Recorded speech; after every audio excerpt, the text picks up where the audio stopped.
전쟁은 잔인했다. 사랑과 평화다. 학본 특별 개정판. 저자 정명석. Audiobook 18.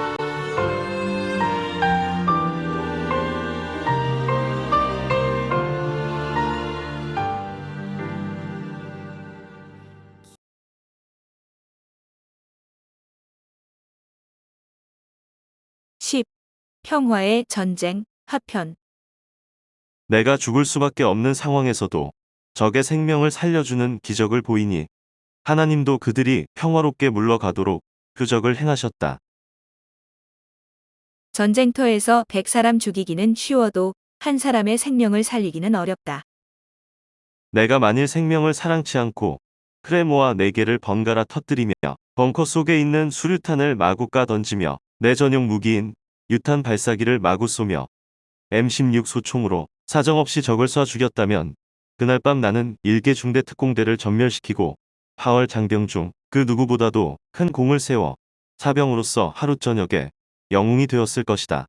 전쟁터에서 100사람 죽이기는 쉬워도 한 사람의 생명을 살리기는 어렵다. 그런데 그날 밤 나는 한 사람의 생명도 아니고 80명의 생명을 살린 영웅이 되고야 말았다. 사람을 많이 죽인 영웅보다 사람을 많이 살린 영웅이 더 큰 것이다. 사람이 일생을 살면서 꼭 죽을 사람 한 명을 살려주기도 어려운 일이다. 만일 누가 꼭 죽을 사람인데 자기 생명을 내걸고 그 사람을 살려줬다면 살림을 받은 자는 그에게 평생을 감사하며 고마워할 것이다.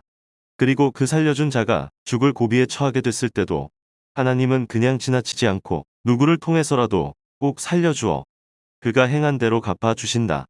만일 어떤 사람이 자기의 원수를 해하지 않고 사랑했다면 자신도 다른 사람에게 원수가 되었을 때 하나님은 그를 해하지 못하게 하고 사랑으로 대하도록 역사하신다. 이와 같이 죽을 처지에 있는 10사람을 살려줬다면 10번의 죽을 고비에서 도와주어 살게 하시는 하나님임을 깨달아야 하겠다.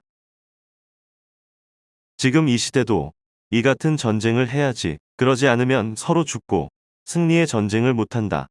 전능자 하나님과의 사랑으로 평화의 전쟁을 해야 서로 승리로 끝나 개인도 가정도 민족도 이상세계가 된다. 이것만이 최고의 전술이다. 이 세상은 전쟁터에서 사람을 많이 죽여야 영웅 취급을 한다. 전쟁에서 사람을 죽인 사람에게는 훈장을 주고 칭찬을 하며 상관들이 뜨거운 악수를 해준다. 하지만 하나님의 말씀대로 원수를 사랑하고 적의 생명을 살려주면 훈장도 없고 칭찬도 없으며 오히려 상관들과 전우들에게 미쳤냐는 말을 듣게 된다. 전쟁터의 의인은 슬픈 베옷을 입고 살아갈 수밖에 없다.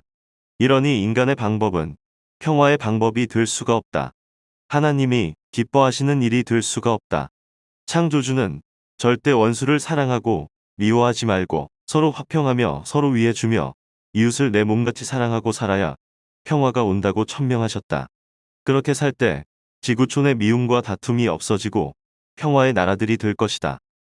이제는 사람들이 깨치고 발달되어 구시대의 야만적인 사고를 버리고 보다 사람답게 살려는 인격적인 사고를 갖게 되었다. 고로 서로 원수시하던 나라들이 화해하게 되고 의식주를 위해서 서로 영차 잡아당겨주고 밀어주며 예술과 문화를 통해 친구, 형제, 애인으로 교류하게 되는 사랑의 역사가 일어나고 있다. 지구촌이 점점 평화의 세계가 되어가니 이는 희망과 소망이 아닐 수 없다. 세상의 공적자는 세상에서 상을 받고 하늘 법을 지킨 공적자는 하늘에서 상을 받는 것이다. 천하를 주고도 바꿀 수 없는 생명을 창조하신 자는 사람을 많이 살려야 영웅 취급을 해주고 머리에 생명의 근면유관을 씌워주고 잘했다 칭찬하며 예비된 천국에서 영원히 살자고 하신다. 하늘 법은 세상 법에 비해 하늘이 땅보다 높음같이 높았다. 내가 하늘이 원하는 대로 행하니 하늘의 참된 진리를 더욱 깨닫게 되었다. 사람들은 하늘의 뜻을 깨닫기 위해 몸부림쳐 기도한다. 그래도 깨닫지 못하는 것은 인간이 하나님의 말씀을 실천하지 않고서 깨달으려 하기 때문이다. 하나님과 함께 싸워야 이긴다. 날이 새어 야간 근무 때 벌어진 모든 상황을 부대에 보고했다. 모두 놀라 꿈같이 생각했다. 모래사장에 그들이 왔다 간 흔적을 확인하고는 대병력의 흔적임을 알고 깜짝 놀랐다. 나보고 가만히 있기를 잘했다고 했다. 무기도 안 뺏기고 안 죽었으니 적들이 못 오게 기도를 했든지 심리적 전술로 했든지 간에 잘했다 했다. 놈들이 들어왔으면 부대에 설치한 그 엄청난 무기들을 다 가져간다.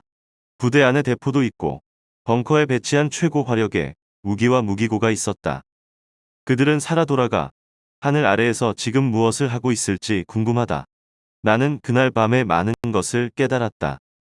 첫 번째, 하나님이 인간의 생명을 그 얼마나 사랑하시는지 내가 심정 태우며 행한 것을 통하여 깊이 깨달았다. 아버지가 자기가 낳은 아들을 귀히 보듯이 하나님은 인간의 생명을 창조하셨기 때문에 귀히 여기고 사랑하신다. 그러므로 나의 진심, 생명을 사랑하심을 보신 것이다. 하나님은 천하를 주고도 바꿀 수 없는 생명의 가치를 아시니 그만큼 인간을 죽이는 것을 원치 않으시는 뜻을 나를 통해 보이신 밤이었다. 죽음은 나를 쉬지 않고 따라다녔다. 그렇지만 내가 믿는 전능자도 구원주도 쉬지 않고 나를 따라 다니셨음을 거듭 깨달았다. 두 번째, 호랑이에게 물려가도 정신을 차리고 전능자를 끝까지 불러야 되겠다고 생각했다. 이날 나는 호랑이에게 물려간 것보다 100배나 더 정신을 차릴 수가 없는 밤이었다.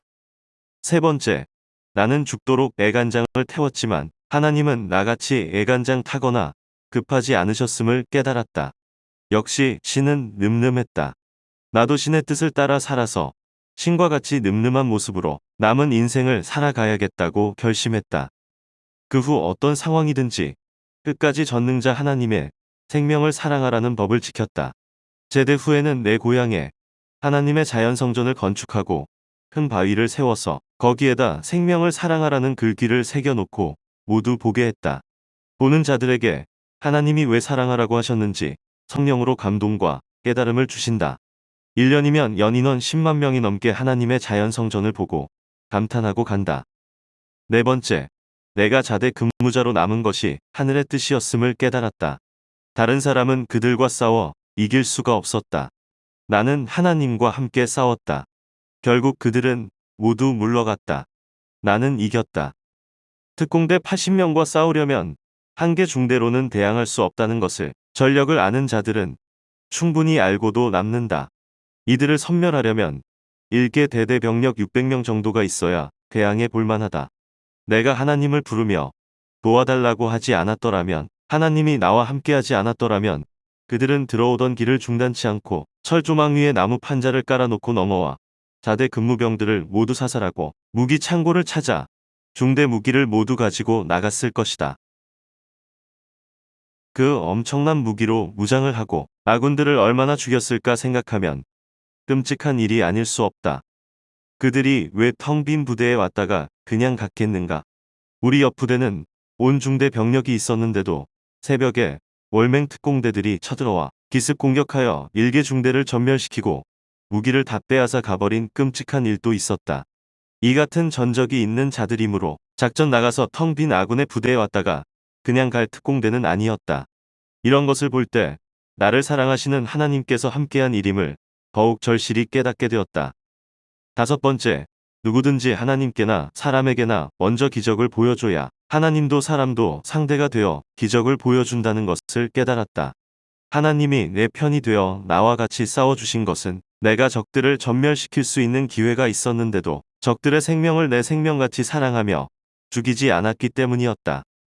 만일 내가 적의 생명을 무참히 멸했으면 그날 밤 나도 산다는 보장이 없었다. 그들은 내가 볼 때 적이지 하나님이 볼 때 적은 아니다. 고로 내가 적을 사랑하면 하나님이 좋아하실 수밖에 없고 기뻐하실 수밖에 없다. 내가 죽을 수밖에 없는 상황에서도 적의 생명을 살려주는 기적을 보이니 하나님도 그들이 평화롭게 물러가도록 표적을 행하셨다. 나뿐만 아니라 아군이든 적군이든 나같이 그렇게 살면 하늘은 함께 하심으로 표적을 보여 그의 편이 되어 주신다. 여섯 번째, 나는 그날 밤에 전능자가 역사하심은 물론이고 하늘의 천사를 보내어 그 강하고 무서운 특공대를 막아주셨음을 확실히 깨닫게 되었다.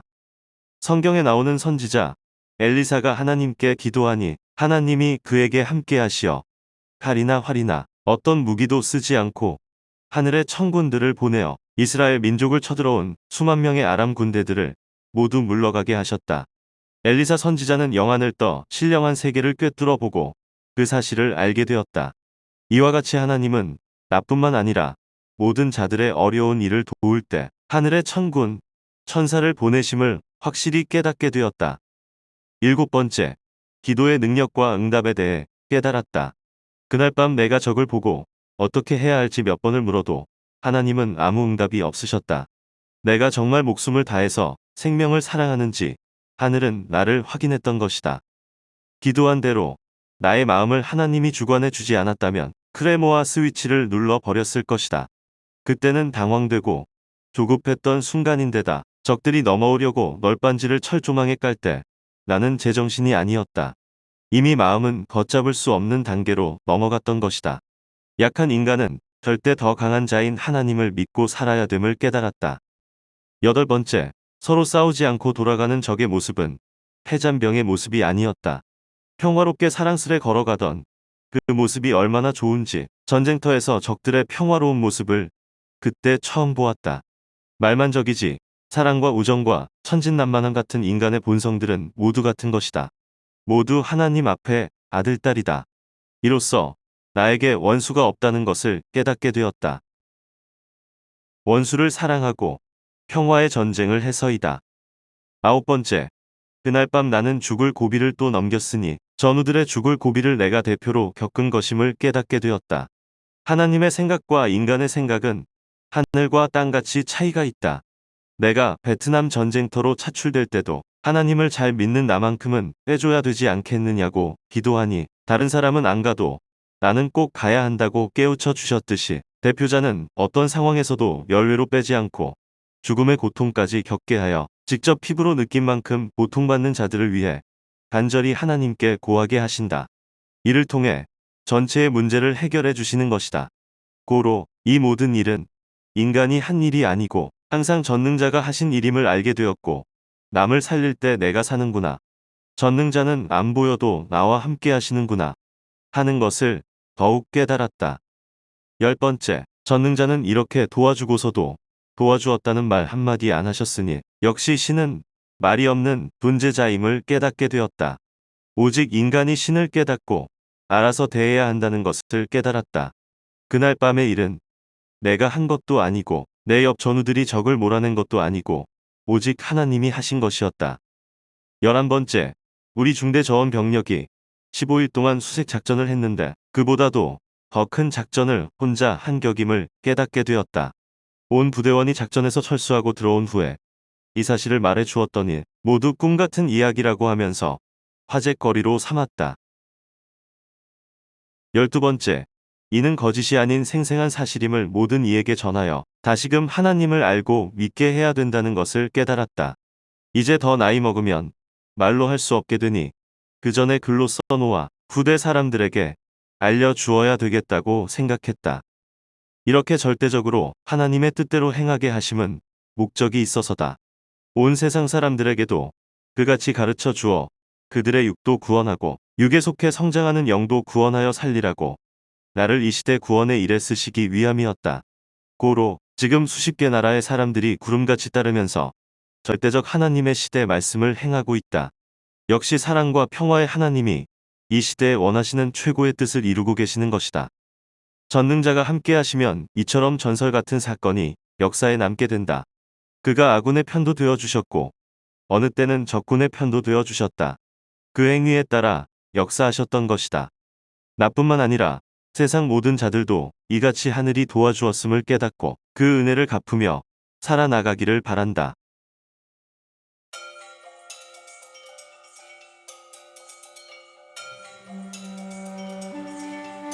이역 전선에서 어느 날 밤 벙커 속에 홀로 앉아 적이 오는가 살피고 있을 때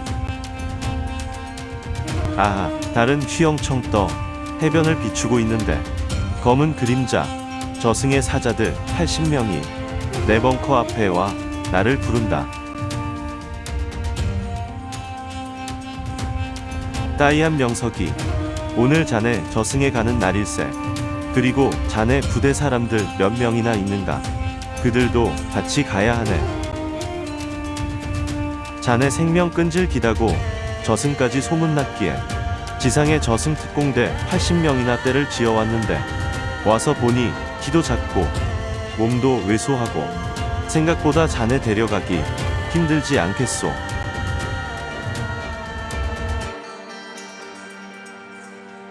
여보게 저승 사자들 듣느니 황당하고 방황되오. 자네들 올 줄 알고 눈 빠지게 기다리고 있었는데 처음 보는 얼굴이지만 정말 생각보다 못생겼구려. 누가 봐도 인상 찌푸리고 웃음 한 번 주지 않겠구려. 나를 창조하신 전능자의 말을 들어보지도 않고 나를 저승으로 데려가려고 왔다니.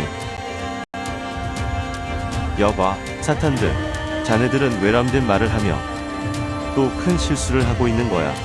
내 듣고 어이가 없다마는 한마디 하겠소. 전쟁 속에 사는 몸이라 나 죽을 곱이 너무나 많았소.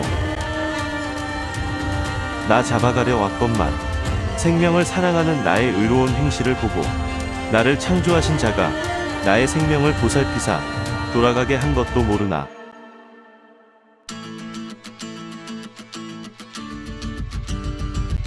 저승사자, 지옥 무저갱에서 온 사자들, 오늘 밤 자네들 죽는 날이 돌아왔어. 나를 데려가려는 자를 잡아가려고 하나님이 저렇게 하늘 사자들 떼지어 보낸 것 안 보이요? 저들한테 끌려가지 않으려면 제발 나 좀 건드리지 마시오. 그대들 나의 마음을 거슬러 내가 참지 못하고 자네들 생명 사랑치 않고 미워하고 행한다면 크레모아 우르르 쾅쾅쾅쾅, 수류탄 쾅쾅쾅쾅, 유탄 발사기 쾅쾅쾅쾅, 소총 따르르 땅땅 모두 불바다가 되고 말 거요.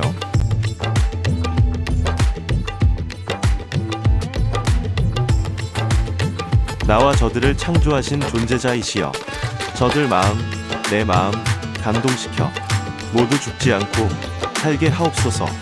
나를 창조하신 전능자에게 비나이다.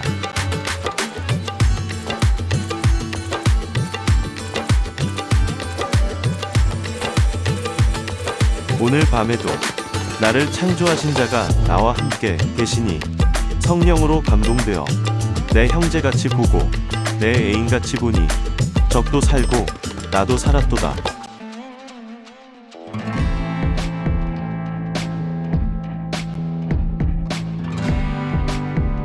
저승사자, 적군과 동행하여 올 때는 악령같이 온갖 인상 쓰며 호언장담하며 오더니만 갈 때는 천사처럼 달밤 해변 길을 걸어가며 그 하는 말이 역시 그는 천명대로 살 수밖에 없는 천혜의 몸이로다 하는구나. 저승사자들이 깨닫고 돌아가는구나. 서로 끌어안고 장난치며 돌아가는 그 모습, 전쟁에서는 볼 수 없는 평화로운 모습이여라. 내가 오늘 밤에 저들을 죽여 영웅이 되고 살았으면 뭐하랴. 세상에서 칭찬받고 영웅 호걸 되겠건만 세상살이 다한 후에 하늘나라 돌아가면 형제들을 죽이고서 무슨 면목으로 내 아버지를 배울 소냐. 잘했도다. 내 목숨 걸고 참은 것. 나도 살고 적도 살아. 내 일생 사는 동안 만나는 자, 보는 자에게 내 인생 얘기할 때마다 이 전쟁 얘기를 해주리라.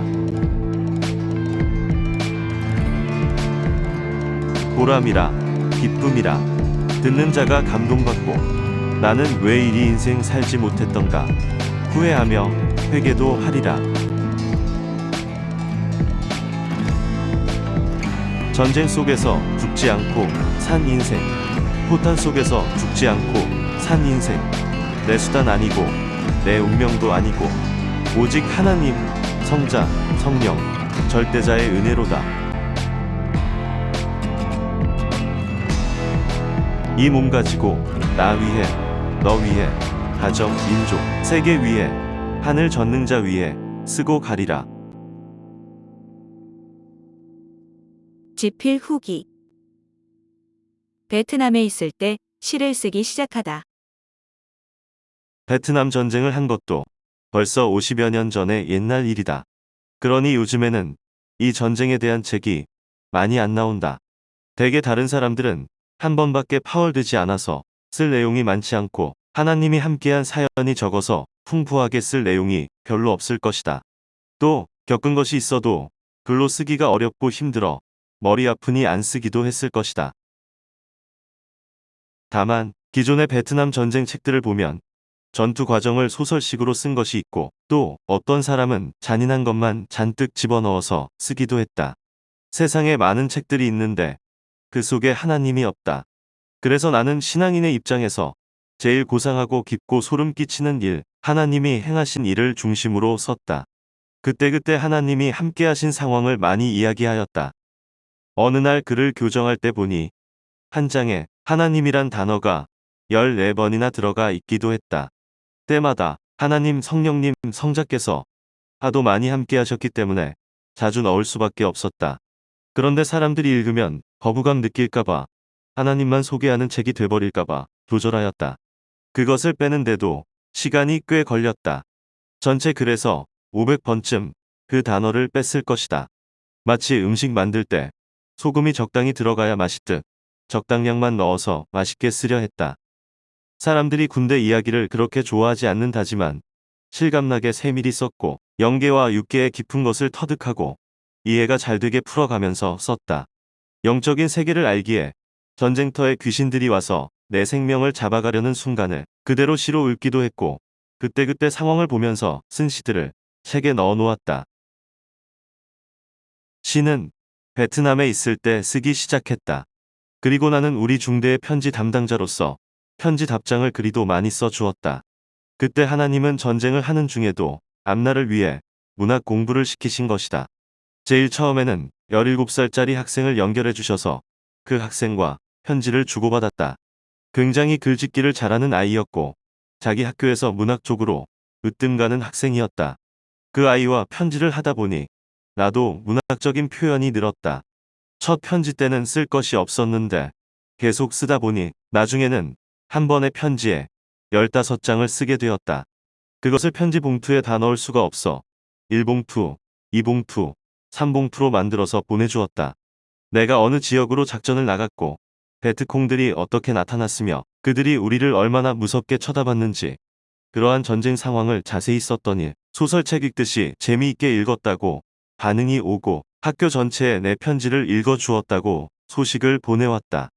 이후에는 아예 그 학교가 내 편지를 기다리며 그 군인 아저씨 편지 또 왔냐 하고 수시로 묻는다고 했다. 베트남에 있을 때 전우들의 편지도 내가 거의 써주었다. 내가 쓰면 답장이 오는데 자기들이 쓰면 답장이 안 온다고 내게 편지 좀 써달라고 글이 복가됐었다.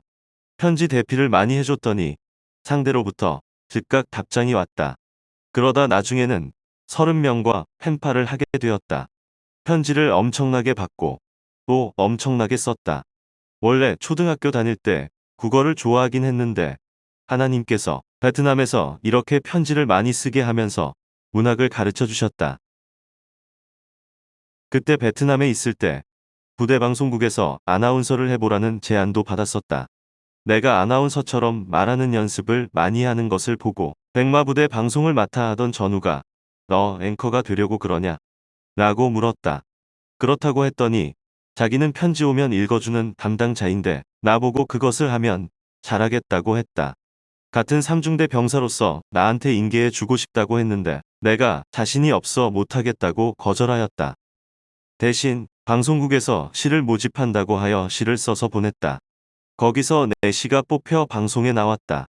나는 그 사실을 모르고 있었는데 한 번은 편지들이 엄청나게 몰려왔다. 모르는 사람들의 편지가 왜 이렇게 많이 왔나 하고 읽어보니까 내 시가 부대 방송에 나와서 그것을 듣고 편지들을 한 것이었다. 나보고 시인 됐다고 해도 이해를 못했는데 알고 보니 방송국에서 시 공모전을 통해 시인을 뽑는 거였고 거기서 내가 당선한 것이었다. 그때가 20서너 살 즈음이었다. 당선된 시가 무엇이었는지 일기장을 들춰보니 아침 바다와 물새 우는 해변 이렇게 두 편이었다.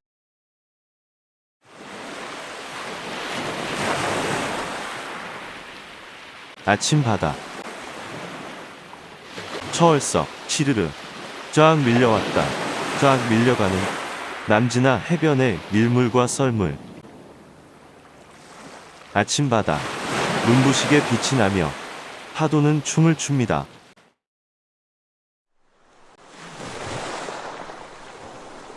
저 아련히 보이는 검은 섬, 솟은 섬. 거기 아직 일 깨지 않은 아기 조개, 그리고 갈매기들. 늦잠을 깨워줍니다. 파도 소리, 바람 소리, 물소리가.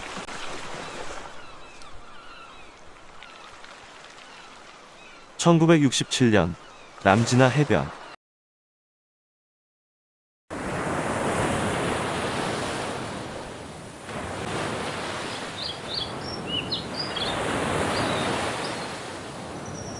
물새 우는 해변.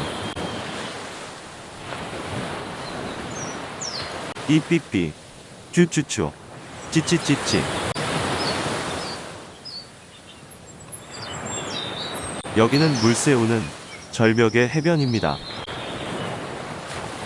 푸르렁 절벽을 오르다 떨어지는 물새 한 마리. 여기는 너무도 높은 해변의 절벽입니다. 또 푸르렁 날았다가 펄썩 주저앉는구나. 절벽에 나르는 물새. 이젠 힘이 다 빠져 주저앉아 버린 물새. 꼭 내 모양 같아여라. 파도는 사나웁게 절벽을 때려 부숩니다. 저러다 저 물새 절벽을 오르기는 커녕 죽을 것만 같아여라. 파도에 놀라 또 높이 날아. 그만이야. 또 떨어지는 물새.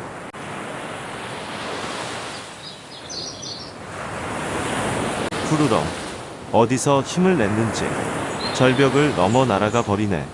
절벽 넘어 저 행복의 나라로. 아하 7.8기 물새로구나. 나도 저 물새와 같이 또 일어나 인생의 절벽을 넘어가야지. 나에게도 어디선가 힘이 올 거야. 마지막엔 저 이상의 나라를 향해 오르고 말 거야. 1968년 베트남 뚜이호아 해변. 그때부터 보이는 대로 시를 계속 써나갔다. 이 책에 실린 시들은 한국에 돌아와서 쓴 것이 아니라 열대의 밀림 속에서 새소리, 총소리를 들으며 현장감 있게 쓴 시들이다. 또한 성경을 읽으면서 하나님의 말씀도 캐내고 시도 썼다. 이런 과정을 통해 하나님은 문학적으로 수준을 높여주셨다. 그 후에 나는 정식 시인으로 문단에 등단했고 한국시 대사전에 10편의 시가 등재되었다. 베트남 전쟁에 대한 책을 이미 4권이나 썼지만 거기에 안 쓴 것들도 많아 일부는 이 책에 보충해 넣었다. 작전을 500회 이상 하는 동안 각종으로 하도 많이 겪어서 그 가짓수가 너무 많으니 다 쓸 수가 없다. 또 오래된 일이라 당시에 있었던 것을 뚜렷이 기억하고 쓰기는 어렵다. 같이 참전한 전우들에게 물어보아도 야, 그건 기억하고 싶지도 않아. 혹은 그걸 어떻게 다 기억해? 라며 모른다고 하니 할 수 없었다. 그래서 일기장에 기록해둔 것을 중심으로 특별한 것만 추려서 썼다.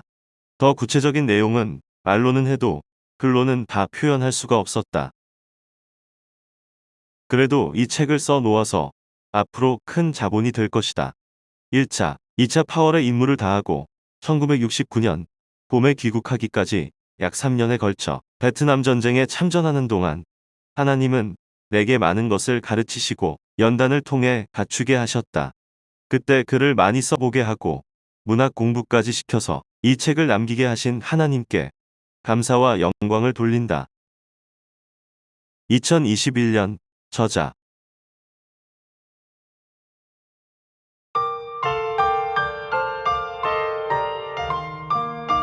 저자 소개